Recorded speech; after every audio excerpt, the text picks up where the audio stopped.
hai semuanya. Kita bertemu lagi di video reaction saya hari ini guys. Oke, apa kabar semuanya? Semoga sehat selalu. Nah, kali ini saya mau tengok video pembahasan tentang ini ya.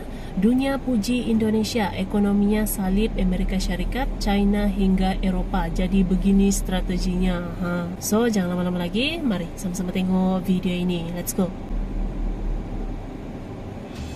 Dunia puji Indonesia. Di era sekarang, ekonomi Indonesia salib Amerika Serikat, China hingga Eropa. Jadi begini strateginya. Kemudian yang keempat, investasi. Peningkatan investasi. Momentum, trust, kepercayaan dunia kepada Indonesia ini harus betul-betul kita manfaatkan untuk menarik investasi masuk, capital inflow sebanyak-banyaknya sehingga memperkuat fundamental kita. I am confident that ya, Indonesia in a much stronger position than most of the world. We are projecting for this year 22 5.3% in Indonesia, and for next year slightly slower growth at 5%, still almost 2 times higher than we have for the rest of the world.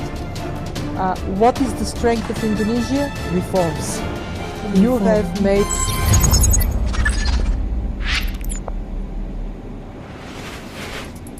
Sahabat bagi-bagi, Fik sudah tidak terkalahkan oleh negara lain, apalagi negara adidaya seperti Amerika Serikat, China, dan Uni Eropa. Ekonomi Indonesia melesat hingga salib mereka yang selalu mengganggu Indonesia dalam hal hilirisasi, kecuali China yang membantu Indonesia dalam hal hilirisasi. Dengan adanya proyeksi dari beberapa negara lain, Indonesia benar-benar bisa melonjak ke nomor ekonomi dunia dengan peringkat keempat ataupun 5 yang sudah didamba-dambakan oleh Presiden Indonesia. Nah, yang jadi pertanyaannya adalah, benarkah hal tersebut? Apakah benar Indonesia menempati di urutan ke atas di antara negara adik kuasa? Simak video ini sampai habis agar kalian tidak salah paham. Ekonomi Indonesia terus ini gitu ya, kekal meningkat. Sahabat bagi-bagi, gitu kan, prospek ekonomi Indonesia akan tetap bersinar di tengah kegelapan dunia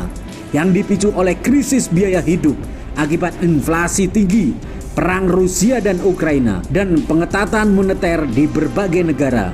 Lagi-lagi dan lagi, hal ini dikonfirmasi oleh IMF dalam laporan. Kalau di bahasa Indonesia kan namanya menjadi prospek ekonomi dunia melawan krisis biaya hidup. Indonesia bahkan mampu tumbuh lebih tinggi ketimbang China dan Amerika Serikat. Lah kok bisa?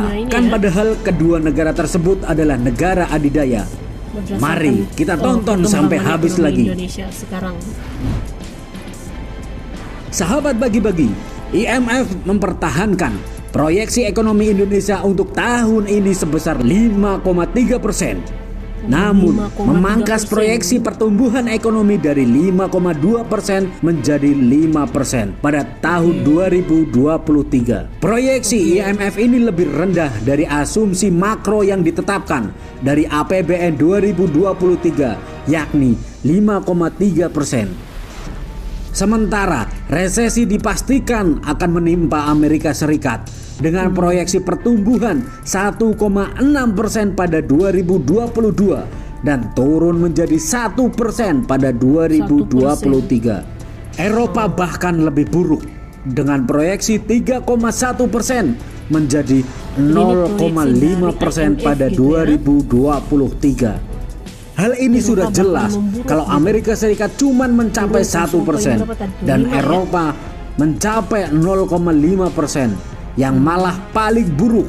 Sementara Indonesia masih di atas mereka, yakni 5,3%. Di sisi lain, Jepang cenderung stabil, di mana untuk tahun 2022 dan 2023 ekonomi tumbuh masing-masing 1,7% dan 1,6%.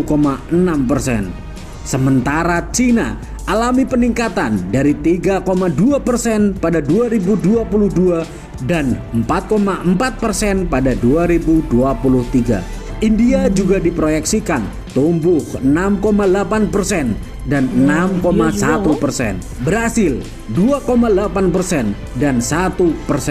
Serta Meksiko 2,1% dan 1,2%.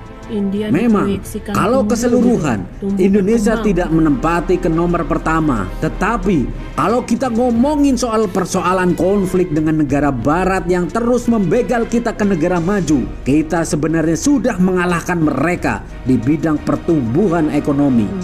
Ini kalau terus dikekalkan gitu ya pertumbuhan ekonomi Sahabat Indonesia. bagi-bagi, Kepala Misi Indonesia Departemen Asia dan Pasifik IMF Cheng Hon Lim mengungkapkan Indonesia masih bisa tumbuh tinggi berkat konsumsi dan harga beberapa komoditas andalan tanah air yang masih tinggi. Lim meyakini Indonesia tidak akan mengikuti negara lain masuk ke jurang resesi pada 2023. Di sisi lain, Presiden Joko Widodo dalam sebuah acara di Jakarta, JCC, pada Selasa kemarin menjelaskan beberapa kebijakan yang dijalankan untuk mengantisipasi kondisi ke depan.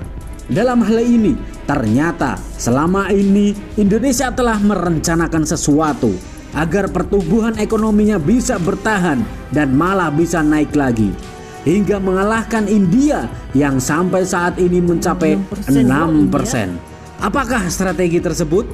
Apa langkah yang harus diambil oleh Indonesia? Sahabat bagi-bagi, langkah pertama adalah sinergi antara kebijakan fiskal dan moneter. Hal ini berperan penting dalam pengendalian fundamental perekonomian nasional. Terlihat ekonomi Indonesia mampu tumbuh 5,44% pada kuartal 2 2022 dan inflasi terkendali di bawah 6%. Pemerintah terus menggenjot pertumbuhan ekonomi lewat belanja yang produktif serta menjaga daya beli masyarakat dengan subsidi dan bantuan sosial. Sementara Bank Indonesia mengendalikan inflasi dan nilai tukar serta bijak dalam mengambil kebijakan suku bunga acuan. Kedua adalah upaya menelusuri persoalan sampai ke mikroekonomi. Dengan demikian, kebijakan yang ditempuh bisa lebih tepat sasaran. Ketiga, kolaborasi UMKM bersama pengusaha menengah dan besar. Menurut Jokowi, hal ini bisa menggerakkan ekonomi secara bersamaan. Keempat adalah hilirisasi industri. Kebijakan hilirisasi sudah dimulai pemerintah dalam beberapa tahun terakhir, seperti nikel. Selanjutnya akan diikuti bauksit, timah hingga aspal. Hal ini sudah akan terlaksana. Pertumbuhan ekonomi Indonesia tidak akan mengalami penurunan. Berbeda sama kebijakan 5 tahun lalu.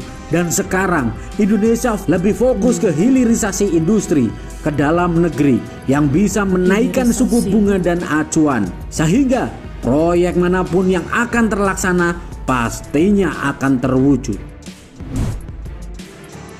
Sahabat bagi-bagi, bagaimana menurut kalian?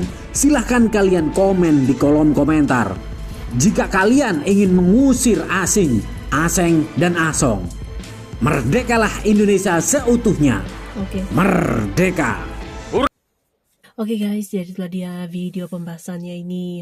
Jadi sebenarnya ini kalau dikekalkan terus gitu ya, itu pertumbuhan ekonomi Indonesia sekarang kan tuh makin lama tuh kan makin meningkat gitu ya. Bahkan diprediksi juga oleh IMF boleh meningkat sampai 5,3% gitu ya. Jadi ini kalau terus dikekalkan tidak mustahil ya, pertumbuhan ekonomi Indonesia mungkin akan menyalip Amerika Syarikat, Uni Eropa, bahkan juga China gitu. Jadi tidak mustahil gitu ya, dengan perkembangan dan pertumbuhan ekonomi Indonesia sekarang yang semakin lama semakin meningkat gitu, boleh dikatakan Indonesia memang mampu gitu ya untuk menyalip ekonomi ES, Eropa dan juga Cina gitu. Oke? So, terima kasih banyak sebab kamu sudah menonton video ini. Jangan lupa macam biasa untuk support channel saya dengan subscribe, like video ini, dan jangan lupa untuk komen juga. Oke? Terima kasih banyak dan kita jumpa lagi di video seterusnya. Assalamualaikum.